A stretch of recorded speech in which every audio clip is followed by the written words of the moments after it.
broken Kanu's way, and Dahui's right out of the centre. It's Kanu, what's he going to do? Oh! Can you believe it? Hello Arsenal fans, welcome back to another episode of Can You Believe It, an Arsenal podcast. And for the second time in this podcast's history, Arsenal have won a football match in the Premier League. And it was a big one against Chelsea, one that not many people, including myself, were expecting, and one that is very welcome after all the weeks of struggle. We needed this as fans, and I'm glad that they produced the type of performance that gives us some kind of hope and optimism going forward. So before we get into the nooks and crannies of everything that's happened with the Chelsea game, I'll run through the lineup, and it was a bigger lineup actually. So we started with Leno in goal, Bellerin, who was captain on the day, Rob Holding, Pablo Mari and Kieran Tierney, Elneny and Xhaka in the double pivot with Saka on the right, Smith Rowe at 10, Martinelli on the left and Lacazette up front. So firstly we'll start with the defence. So there was no Gabriel. He was in contact with someone who had COVID-19, so he needed to isolate. I think he's out for 3 games now for us, which is a shame. So Pablo Mari came in. There was obviously no David Luiz, so Mari was the next available selection, the left centre half, so he was there. And then when you're going further forward, there was no Aubameyang. He was back on the bench after missing out the Everton game with injury, which is something I actually forgot to mention in the last podcast, how much of a miss his presence could have been in the side. But Aubameyang was back in the squad, but he was on the bench. And there was no Willian, which was, well, for me, I was absolutely delighted, because Willian and Luiz have both been feeling ill and had precautionary measures taken against them to miss out on this game. So that was the team lineup. Obviously the big headlines were the 2 youngsters who started, Gabriel Martinelli, who started after the Man City game taking a kick which looks pretty bad, and obviously he's just come back from a long-term injury, and Emil Smith Rowe, who's someone I've been banging on about for quite a while as someone who could be someone who's creative for us and someone who could help us produce a bit more creativity than we have, because this team has 0 creativity in it. And I know bringing in Willian was the idea to try and enable some more creativity, maybe use Saka and get some creativity from him. But Smith Rowe was the one that I thought was an actual true attacking midfielder, and he got his chance from the beginning here. Now, give credit to Arteta, he did play these players, but it was much more through circumstance than through reward. I doubt if Willian had been fit that Smith Rowe would have started. I think Gabriel Martinelli probably would have started, but Smith Rowe I doubt would have started if Willian was fit. And that's obviously a big thing, because now what happens after this game with Willian in Arteta's mind, but we'll get to that anyway. The start of the game, we started well for the first, I think, 7 to 8 minutes. I thought, okay, we're producing good combinations here. The relationships on the pitch look much better than they had, and we actually looked a threat going forward, which I think, apart from the Fulham game this season, we haven't looked a threat at all this season.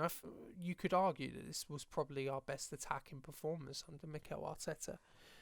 I'm maybe forgetting a couple. Maybe the Fulham game was quite a good attacking performance. There was the Newcastle game last year where we were a bit better going forward, but it's not anything that was really incredible. This was a real good attacking display, and I think a big reason for that was just having the right balance. Now, I've talked about attacking football in the past being about balance within a side, and this team needed some balance within it. The attackers don't fit together, we know that. Pepe, Aubameyang, Lacazette sound like a front three which on paper could be one of the best in the league, but in theory, it's not really, because they all have different skill sets. Two of them are low touch players, so they don't really want to have the ball, and then you have Lacazette, who is asked to then play a different role compared to them two. So it doesn't really work. Whereas what you had with Saka, with Lacazette, with Martinelli was three players who complemented each other really well, and with Smith Rowe behind them, you had someone who could link the midfield and the attack. Martinelli reminds me of Alexis Sanchez and Luis Suarez. I don't think he's as technically secure as maybe Alexis Sanchez. I don't think he's as ball dominant as Alexis Sanchez. I think he's a low touch forward. I think his best skill sets are his pressing and his movement. I don't think he's incredible technically, so that's fine. You can get away with that if you have two players who are technically secure around you, and Lacazette, Smith Rowe and Saka are all technically secure players. Now Lacazette is the weaker out of the three. He's not some playmaker, he's a poacher, but Lacazette does well when he has players close to him. I remember when he first came, Lacazette had a really good relationship with Aaron Ramsey. They worked well together, and that's because Ramsey used to run beyond him and used to be able to link up the play with him. Ozil, when Lacazette came, was also someone that had a good relationship, because Ozil always used to like those 1-2s. And I mean, the perfect example of that is the goal against Liverpool in the 3-3 draw, the Ozil goal, which was great link-up play. So Lacazette is good with someone who is basically near him at all times, who can facilitate the ball with him. When you're asking him to be a striker who brings other people into play and run beyond him, I think he can struggle. So he did look better here. And then obviously you've got Saka, who I'll come to more later, who's very technically secure for his age. He looks way beyond his years, who can carry the ball, who's very comfortable with the ball. And Smith Rowe's a creative player, and he's also an actual attacking midfielder, someone who is comfortable playing in that zone 14, in the 10 space. He's done very well in this game, and I'll explain a bit why later. So the goals we'll talk about. Firstly, Chelsea did have a chance to go ahead from a clumsy classic Xhaka foul before produced a free kick, and then Mason Mount hitting the outside of the post. It was a really good free kick as well from Chelsea.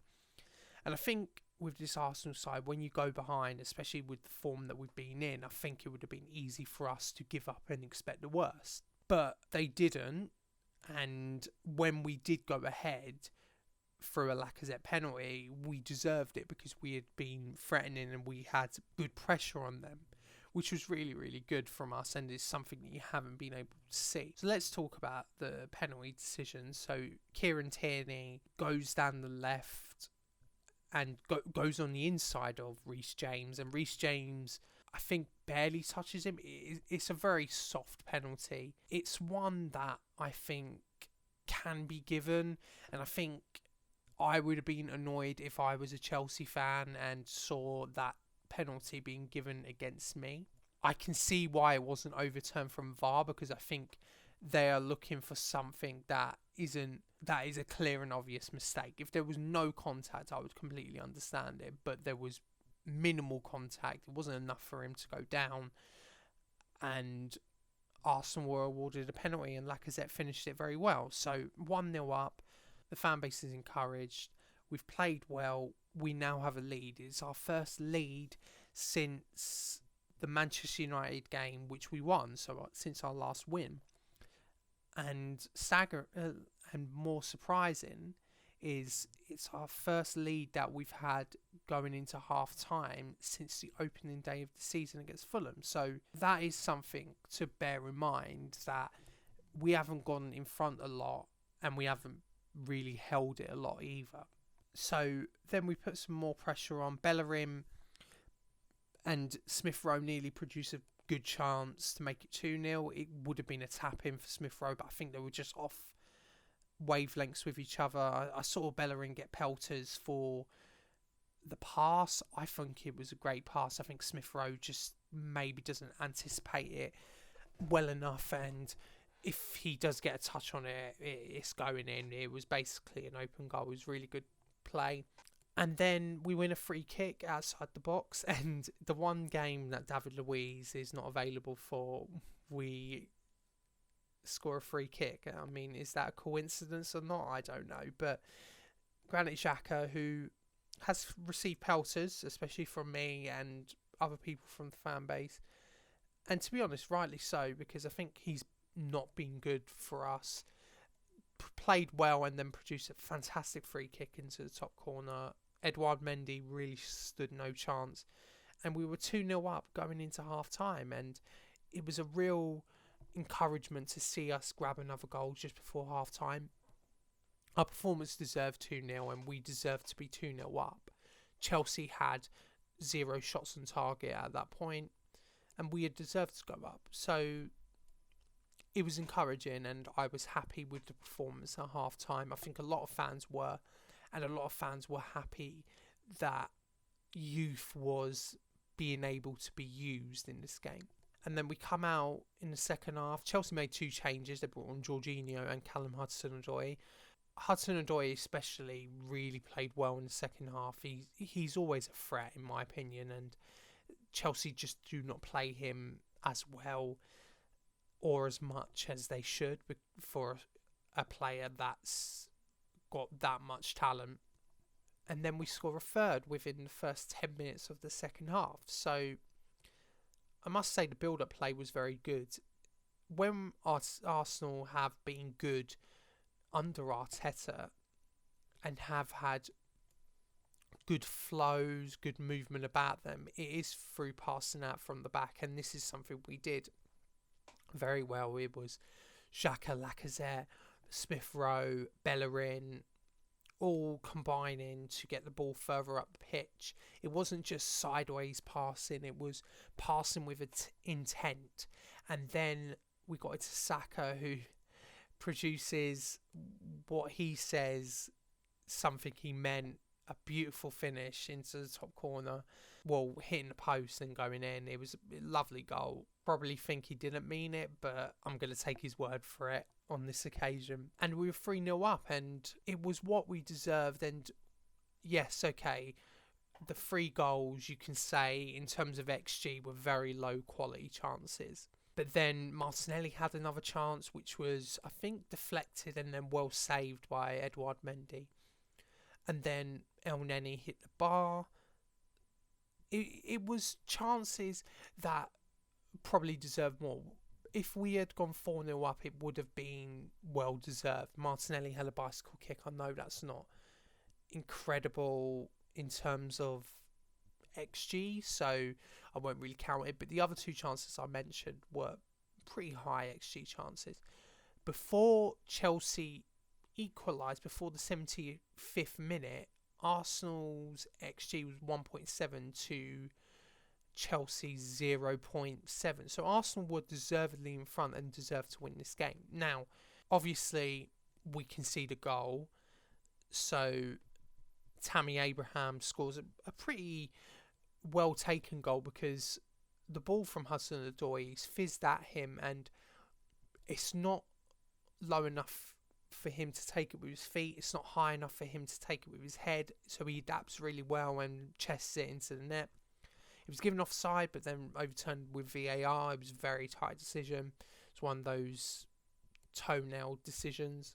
And so you're thinking, okay, 3-1, they've got a consolation goal. But then it was 5 minutes later when Pablo Mari gave away a clumsy penalty. There was no doubt it was a penalty. It was much more of a penalty than the Reece James one against Tierney. So we're given a penalty, and I think most of us worried. I think most of us thought we're actually going to bottle this, aren't we? And I was terrified at this point, because Arsenal had deservedly been in front comprehensively, and you just thought the run that we had been on, this was going to go a wrong way and not be kind for us.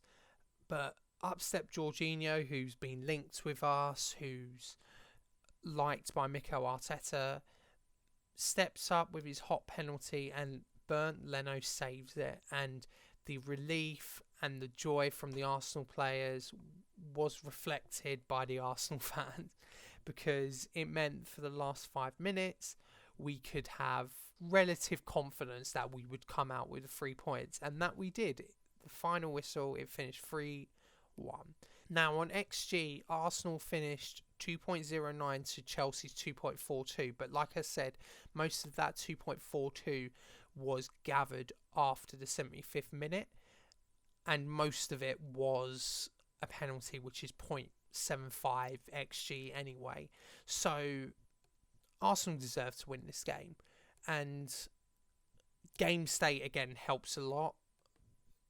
When Arsenal are sitting back compared to when they've had to come forward, it makes games look different. So yes, we lost an XG. Yes, we were a tiny bit lucky in terms of that, because Chelsea did have a penalty and scored a very good chance, but we deserved more from the game, and luckily we got the 3 points, and that's all we needed. The performances of individuals from the game was very encouraging, because I don't think Arsenal fans have been able to talk about individual performances at all this season. I think everything is very talking about the manager, talking about the club, but it was nice to actually look at performances and see these players trying and see these players produce good performances. So I'll start with Kieran Tierney. I think he was fantastic on the day. He was probably up there with man of the match with Bukayo Saka, who I'll also talk about. He's a great fullback.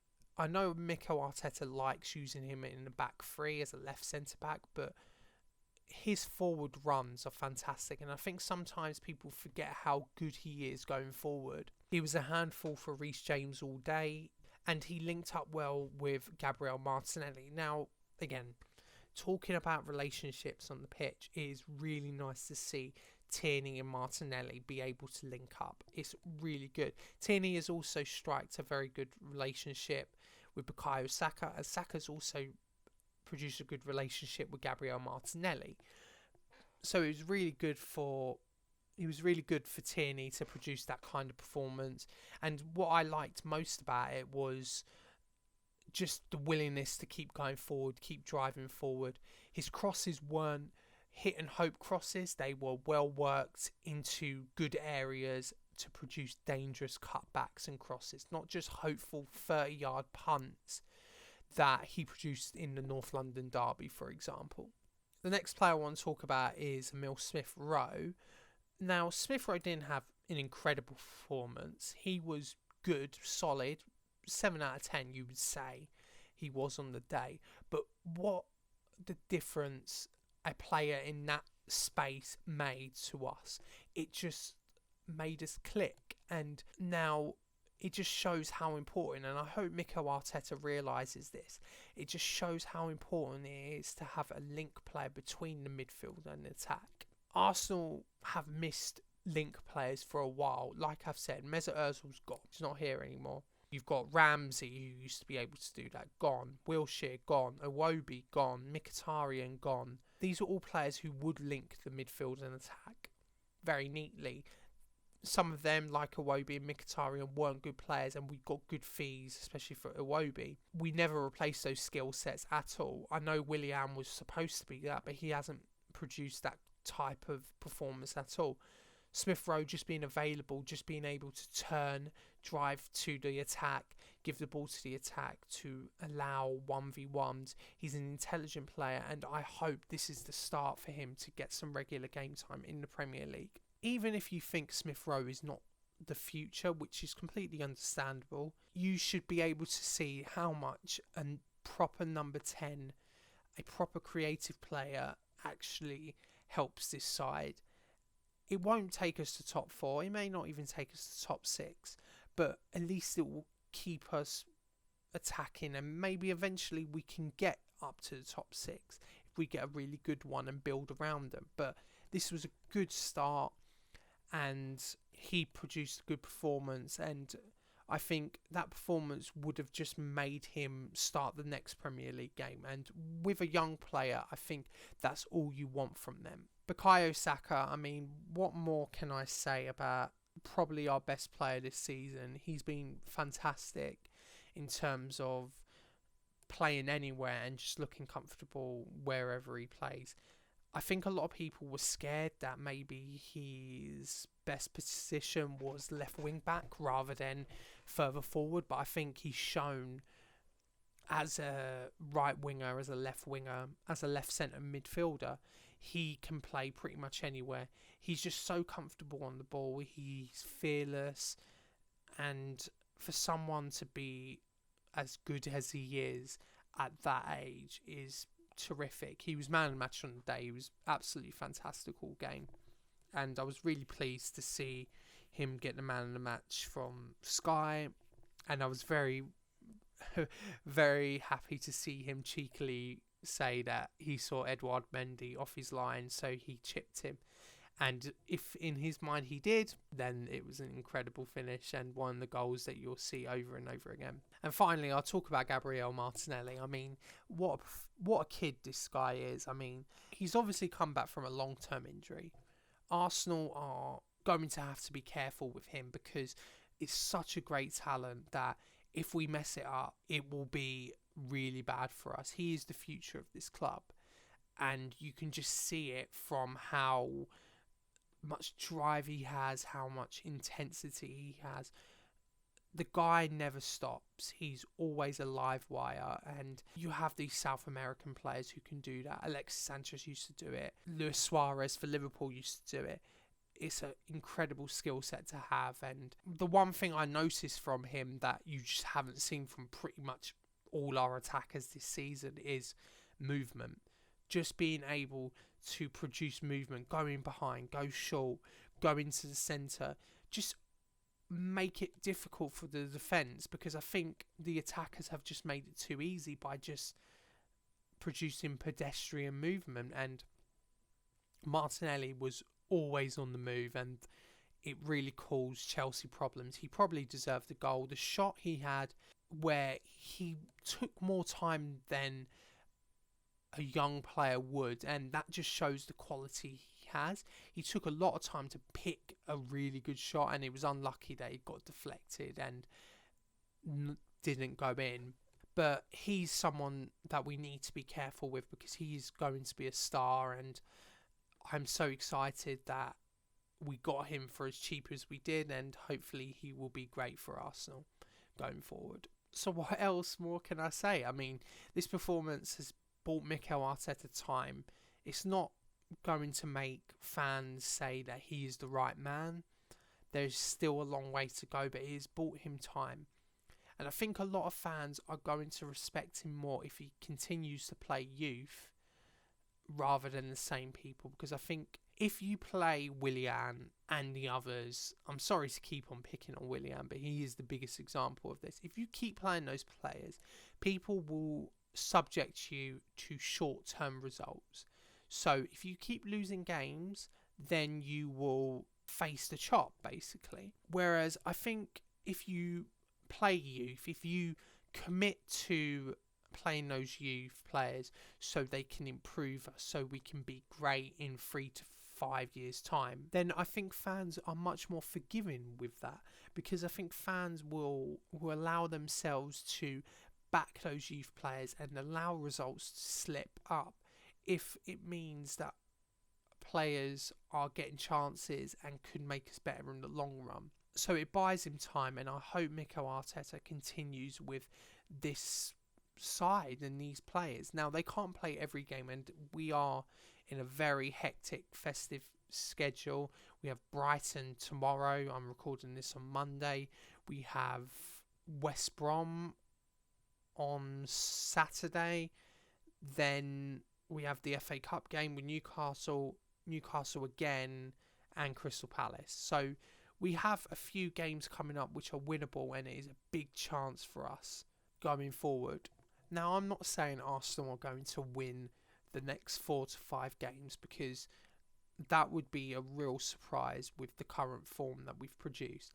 But this is a chance for Arsenal, and it is games that we have struggled in, because it is games against teams that are supposedly worse than us. Well, historically they are anyway. So hopefully we can produce good performances and get results, but it's still worth remembering that there's still a long way to go with this coach, and as good as this Chelsea win was, which it really, really was good, it's only the start. And Kieran Tierney was absolutely right after the game. It's just the start. It's not something to go overboard with. Let's just hope we can continue to do this. So I've got some listener questions. I've got 2 listener questions this week, so let's dive into them. So from regular listener Gargantuan FC on Twitter, and he asks, "Hey bro, hey, hope you're doing well. Would like to know your thoughts on ESR aka Brexit KDB. I believe he has played a vital role in our win and could be the missing puzzle in our midfield. Please let me know your thoughts as well."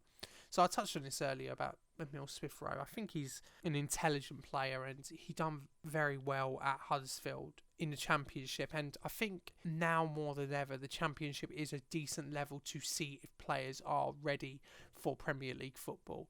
James Maddison, Harvey Barnes, Tammy Abraham, these are all players that produced in the Championship and then came up to the Premier League and produced to a very good level. So it is a very good barometer of how players will do in the Premier League, and he done very well at Huddersfield.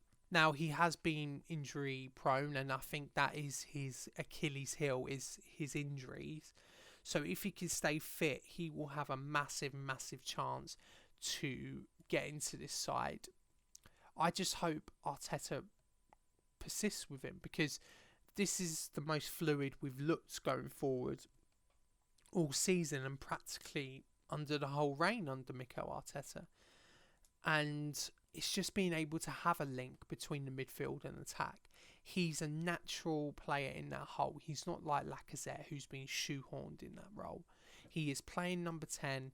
He knows that role very well, and he's done well. Now, I think people forget about Smith-Rowe is that he produced good performances in the 2018-19 season in the Europa League. And again, the Europa League is a very good breeding ground for these young players. When I think of Hudson-Odoi, who I praised earlier in this podcast, he made his name in the Europa League. Bukayo Saka last year made his name in the Europa League. Gabriel Martinelli as well also made his name in the Europa League. And Smith-Rowe did produce it 2 years ago, and I think people have forgotten that he looked very comfortable in the Arsenal first team setup, and I think that has been forgotten. And I think he's had games here and there. Last season he came into the team, and I don't think he'd done as well as he had done before, and he had gone out on loan and produced very good performances for Huddersfield, and he's come back, had some injury problems, and now he produced for the first team. And all I can say is that he's produced a performance now that is very harsh to drop him from. Now, I wouldn't be surprised if he's dropped, because I think politically within the club, I think it's much easier to drop Emile Smith-Rowe than drop Willian or Aubameyang or whoever is more senior. But I think he has to be looking at that performance and thinking, wow, my attack looked more competent, my attacks looked like it had connection, and he was one of the reasons why. And he should continue to be playing if he can keep producing performances like that. Now, with young players, you have to give them time, but that's more with young defenders compared to young attackers. Young attackers are very, very good to play with, and are very good because they just have no fear. They are brave, and they will try anything because they know they've only got limited chances. And listen, I think it's easier to justify playing experience at the back than experience up front, because experience up front it can make a difference, but ultimately, if you have young attackers, or good young attackers, they can make a difference as well up front and can take you places that you didn't think you could go. Whereas I think senior players up front, you know what their ceiling is already, and if anything, they're only going to produce that ceiling or lower. Whereas Smith Rowe, yes, he produced a 7 out of 10 performance. He wasn't incredible, but he was solid. But the encouraging thing is he could get better going along with more game time. And if Arsenal use the rest of the season to give him game time, he will get better, and potentially the club will have a player in that creative role that we didn't have 6 months ago. And yes, we still need to buy a creator, I understand that, but he's a creator in the squad. Use him. Use him because he looks ready. I said it after the Man City game, I was like, and the Man City game we performed very poorly. But there was something about him in that game when he came on. I thought him and Balogun especially looked ready for Premier League minutes. Yes, Man City had taken their foot off the gas because we were way behind. There was no way we were going to come back. It just looked like he was comfortable at that level. I think you can look at players who come into the first team and don't look comfortable, that maybe need a bit more time, but he looked comfortable. And I'm glad he got the start against Chelsea, and I hope he continues to be rewarded for these kind of performances. So thank you for your question. And the last question is from Orba147 on Twitter. And they ask, thoughts on Brooks in January? Homegrown and a very decent player, could be a decent buy. I like David Brooks a lot from Bournemouth. I wanted him as an outside shout in the summer, actually, because I thought he's creative, he's also direct as well. I think he's lost a lot of football because, again, like Smith Rowe, he's been injured. He was injured the majority of last season, but the season before he was very, very good for Bournemouth. So I would really like him to join Arsenal. He could be a decent buy. He could be a cheaper alternative to others. But my only caveat with David Brooks is that Bournemouth are third in the Championship. They are only 1 point off the automatic promotion spots with one less game played than Swansea, who are just above them. So they won't let him go in January, I'd think. It would be more likely they let him go in the summer if they don't get promoted.